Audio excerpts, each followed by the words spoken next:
नमस्कार दोस्तों, welcome back to my YouTube channel. और आज हम चर्चा करने जा रहे हैं यूरोलिफ्ट या पोस्टीरियर यूरेथ्रल लिफ्ट डिवाइस के बारे में। इसके ऊपर कई सारे सवाल आए हैं दर्शकों के, पेशेंट्स के, कई सारी क्वेरीज हैं। तो ये वीडियो है इन सब के सवालों के ऊपर कि यूरोलिफ्ट क्या होता है, यूरोलिफ्ट कितने साल चलेगा, यूरोलिफ्ट की कॉस्ट क्या रहती है, क्या ये बेटर है TQRP से, क्या यूरोलिफ्ट करने के बाद मेरा इजैकुलेशन रहेगा या नहीं रहेगा, यूरोलिफ्ट के बाद कितने दिन तक कैथेटर लगाना पड़ता है, क्या कैथेटर बिना लगाए भी हम कर सकते हैं, और किन प्रोस्टेट्स में यूरोलिफ्ट नहीं कर सकते हैं और किन पेशेंट्स में हम यूरोलिफ्ट कर सकते हैं। इन सब के बारे में बात करेंगे। बने रहिए हमारे साथ। यूरोलिफ्ट ये इस तरह की डिवाइस है, जैसे कि आप इस चलचित्र में देख रहे हैं, इसके दो पीस होते हैं।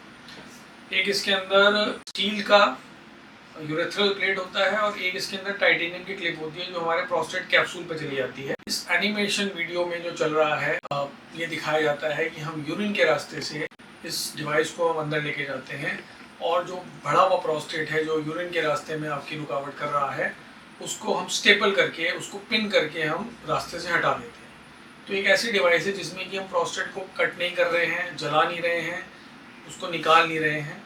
तो प्रोस्टेट का जो फंक्शन है वो बना रहता है।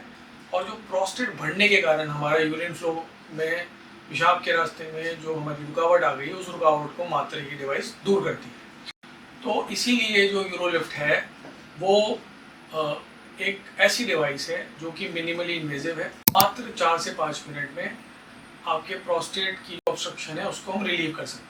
यूरोलिफ्ट क्या है, तो पहले हमने बात की यूरोलिफ्ट क्या है। दूसरा सवाल ये आता है कि ये यूरोलिफ्ट की जो डिवाइस है वो कितने साल तक चलेगी। तो यूरोलिफ्ट को आए हुए जो है FDA अप्रूवल तो इसका 2012 में आ गया था। इंडिया में 2022 में ये लॉन्च हुई थी और हम तब से इसको कर रहे हैं। और जो इसका जो मैक्सिमम जो इसकी स्टडीज़ हुई हैं उनमें करीबन 7 से 8 साल का डेटा है जिसमें ये डिवाइस कारगर रही है। और इतना ही डेटा TURP का भी है, जो ट्रेडिशनल प्रोस्टेट की सर्जरी है या फिर फुल-लेप का। तीसरा सवाल ये आता है, how much does the Urolift device cost in India. जो यूरोलिफ्ट डिवाइस है, इसकी जो क्लिप है, इस क्लिप का कॉस्ट करीबन 70,000 रुपये की एक क्लिप आती है। और ये अमूमन जो अगर 50 ग्राम का प्रोस्टेट है तो 4 क्लिप लगती है। इसके अलावा सर्जरी का कॉस्ट लगाकर करीबन 4-4.25 लाख में 50 ग्राम का प्रोस्टेट हो जाता है। अगर यही 6 क्लिप्स यूज़ करी जाए, जिसमें कि अगर बड़ा प्रोस्टेट है आपका 70-80 ग्राम का प्रोस्टेट है, तो उसी में क्लिप्स की जो कॉस्ट है वो इसमें ऐड हो जाती है। तो ये हमने जवाब दिया कि यूरोलिफ्ट की कॉस्ट क्या है। इसी यूरोलिफ्ट की जो कॉस्ट है वो US में ऑलमोस्ट डबल है। 10 लाख रुपये का खर्चा यूरोलिफ्ट का है वो US में आता है। तो इंडिया में सबसे कम रेट्स पे यूरोलिफ्ट जो है वो कराया जाता है। और अगर आप हमारे से ये प्रोसीजर कराना चाहते हैं तो आप इन नंबर्स पे बात कर सकते हैं, हमारी वेबसाइट को भी देख सकते हैं और हमसे आप कनेक्ट कर सकते हैं। तो अगला सवाल ये आता है कि क्या यूरोलिफ्ट एक पेनफुल प्रोसीजर है। जो हम प्रोसीजर करते हैं तो ये हम अंडर एनेस्थीसिया करते हैं। लोकल एनेस्थीसिया में भी ये प्रोसीजर कभी कभी कराया जाता है। तो ये प्रोसीजर पेनलेस है, लेकिन क्योंकि अंदर ये डिवाइस जाती है और ये डिवाइस जो है वो प्रोस्टेट को एक तरह से समझ लीजिए कि उसको ये प्रेस करती है, कॉम्प्रेस करती है, तो आपको थोड़ा सा पेल्विक पेन हो सकता है। आपको जो नाभि के नीचे जो एरिया है उसमें शुरू में 3-4 दिन या हफ्ते तक हल्का दर्द रह सकता है और इसके लिए दवाई दी जाती है और वो दवाइयों से वो उस चीज़ को ठीक किया जाता है। प्रोसीजर पेनलेस है, लेकिन थोड़ा पेन किसी भी सर्जिकल प्रोसीजर में हो। अगला सवाल ये है कि क्या प्रोस्टेट ग्लैंड जो है वो यूरोलिफ्ट प्रोसीजर के बाद बढ़ सकता है। ये बहुत अच्छा सवाल है, इसके ऊपर काफ़ी साइंस है तो उस पर बात करेंगे। तो बेसिकली यूरोलिफ्ट 2 तरीके से काम करता है। जब हमने यूरोलिफ्ट किया, जैसे कि आप इस चलचित्र में देख रहे हैं और इस वीडियो में भी देख रहे हैं कि रास्ता जो पहले छोटा था उसको शामियानी की तरह उसको हमने खोल दिया, जैसे टेंट का शामियाना है उसको हमने पिन कर दिया प्रोस्टेट को, तो ये रास्ता खुल गया। तो एक तो इमीडिएट इफेक्ट हो जाता है कि रास्ता खुल जाता है। और प्रोस्टेट की जो हमारी ग्लैंड होती है वो ग्लैंड धीरे धीरे श्रिंक करने लगती है। इसको हम बोलते हैं प्रोस्टेटिक रीमॉडलिंग। प्रोस्टेटिक रीमॉडलिंग जो है उसकी वजह से जो प्रोस्टेट ग्लैंड है वो धीरे धीरे श्रिंक कर जाता है, बढ़ सकता है, लेकिन इसकी जो बढ़ोतरी होगी, नॉर्मली जो प्रोस्टेट है वो 1 से 2 ग्राम बढ़ता है 1 साल में।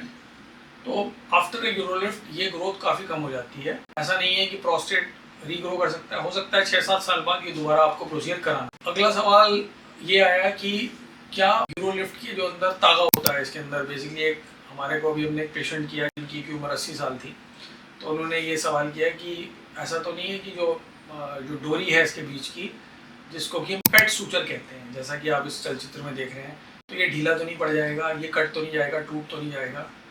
किसी प्रोस्टेटिक बायोप्सी के अंदर ये अगर बाद में करा जाए तो ये कट जाएगा, तो ऐसा तो नहीं कि जो प्रोस्टेट हमने साइड में किया है उसके कारण ये वापस तो नहीं आ जाएगा, दोबारा से यूरिन रुक तो नहीं जाएगा। इस सवाल का ये जवाब है कि सूचर जो होता है जब हम लगाते हैं तो प्रोस्टेट धीरे धीरे श्रिंक कर जाता है, और अगर इस सूचर को आप 3 महीने बाद निकाल भी देते हैं तो भी आपका प्रोस्टेट वापस दोबारा से फॉल नहीं करेगा, क्योंकि उसमें कॉम्प्रेशन की वजह से रीमॉडलिंग हो चुकी होती है। तो अगर कोई आपका ये इस सवाल का ये जवाब है कि ऐसा नहीं होगा, अगर ये सूचर ढीला नहीं होता है, टेंसाइल स्ट्रेंथ है वो बनी रहती है। अगला सवाल आता है कि क्या ये यूरोलिफ्ट TURP से बेटर है? तो TURP को पहले समझना होगा। TURP है एक 120 साल पुराना procedure, trans urethral resection of prostate. इसमें क्या है कि प्रोस्टेट को हम पीस मील काटते हैं। प्रोस्टेट क्योंकि एक वैस्कुलर ऑर्गन है तो उसको पीस मील काटा जाता है तो ब्लड लॉस होता है। तो TURP जो है उसको हम यूरोलिफ्ट से कंपेयर नहीं कर सकते, क्योंकि TURP एक सर्जिकल प्रोसीजर है। एक तरफ दवा है, एक तरफ TURP है, बीच में जो मिनिमली इन्वेजिव ट्रीटमेंट है उसमें यूरोलिफ्ट आता है।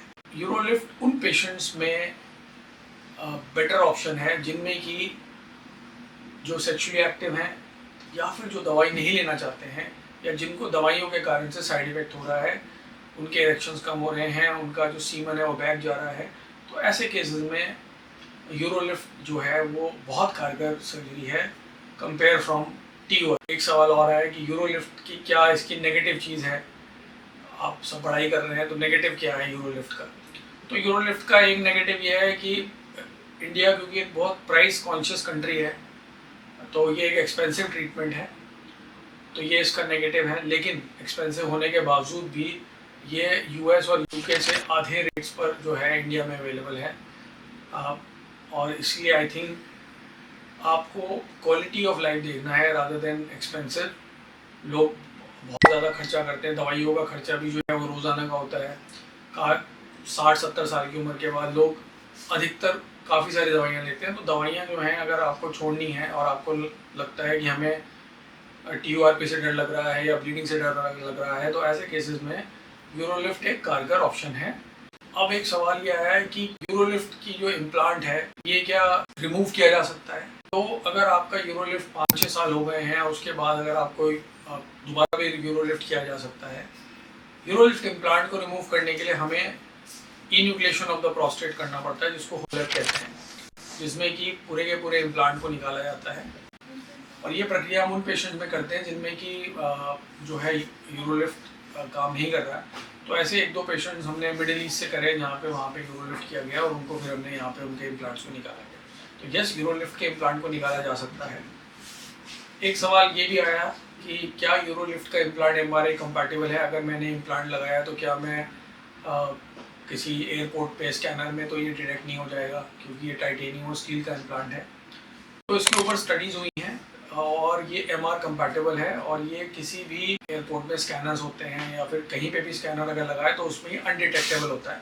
तो आप निश्चित होके जा सकते हैं अगर आपने ये इम्प्लांट किया है। कोई इसमें कोई ऐसा डिटेक्शन नहीं होगा, कोई मेटल डिटेक्शन नहीं आता इसमें, ये स्टडी हो चुकी है। एक सवाल और आया कि यूरोलिफ्ट जो है उसके लिए बेस्ट कैंडिडेट कौन है, कौन सा पेशेंट है जिसमें यूरोलिफ्ट बेस्ट काम करेगा? तो 2 तरह के पेशेंट्स हैं इसमें। अगर आपको इजैकुलेशन अपना प्रिजर्व करना है, अगर आपको लगता है कि हमें ड्राई इजैकुलेशन या रिट्रोग्रेड इजैकुलेशन जिसमें TURP में या होलेप के अंदर सीमन बैक जाने लगता है, तो वो 90-95% केसेस में ऐसा होता है जब TURP किया जाता है। तो ऐसे केसेस में अगर हम देखें तो यूरोलिफ्ट एकमात्र अभी सर्जरी है जो कि European association of urology EAU के द्वारा इसको जो है इंडिकेशन में लिखा गया है कि अगर आपको इजैकुलेशन प्रिजर्विंग प्रोस्टेट की सर्जरी करनी है तो Urolift is the treatment of choice. तो जो पेशेंट्स चाहते हैं कि इजैकुलेशन प्रिजर्व करना, उसमें वो यंग भी हो सकते हैं, ओल्ड भी हो सकते हैं। हमारे पास पेशेंट आते हैं 80 साल के, दे आर वेरी एक्टिव। तो ऐसा नहीं है कि किसी की सिर्फ उम्र बढ़ गई है तो वो बूढ़ा हो गया, ऐसा नहीं है। 50 साल का इंसान भी बूढ़ा हो सकता है, 70-80 साल का इंसान भी जवान हो सकता है, तो उसमें कोई नहीं है। तो ऐसे में यूरोलिफ्ट कर सकते हैं। दूसरा, जो सर्जिकली हाई रिस्क पेशेंट्स हैं जिनमें कि एनेस्थीसिया नहीं दे सकते हैं या कि बहुत शॉर्ट ड्यूरेशन का एनेस्थीसिया दे सकते हैं, तो ऐसे केसेस के अंदर भी हम यूरोलिफ्ट कर सकते हैं।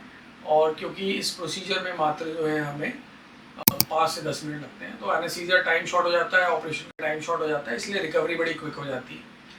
और सबसे ज़रूरी बात यह है क्योंकि हम इस सर्जरी में यूरेथ्रा के अंदर कोई इंस्ट्रूमेंटेशन नहीं होता है, मात्र हम वहाँ पे 5 से 10 मिनट के लिए रहते हैं, इसलिए यूरेथ्रल स्ट्रक्चर भी नहीं होता, जो कि बहुत कॉमन है TURP के बाद। तो ये एक इम्पॉर्टेंट बात है जो हमने TURP में नहीं की, और हम कह रहे हैं कि TURP से बेहतर यूरोलिफ्ट इसलिए है क्योंकि जो यूरेथ्रल स्ट्रक्चर है वो एक बहुत ही डेबिलिटेटिंग डिजीज़ है जिसका कि कोई ट्रीटमेंट खास नहीं हो पाता, पेशेंट डायलिटेशन पे रहता है।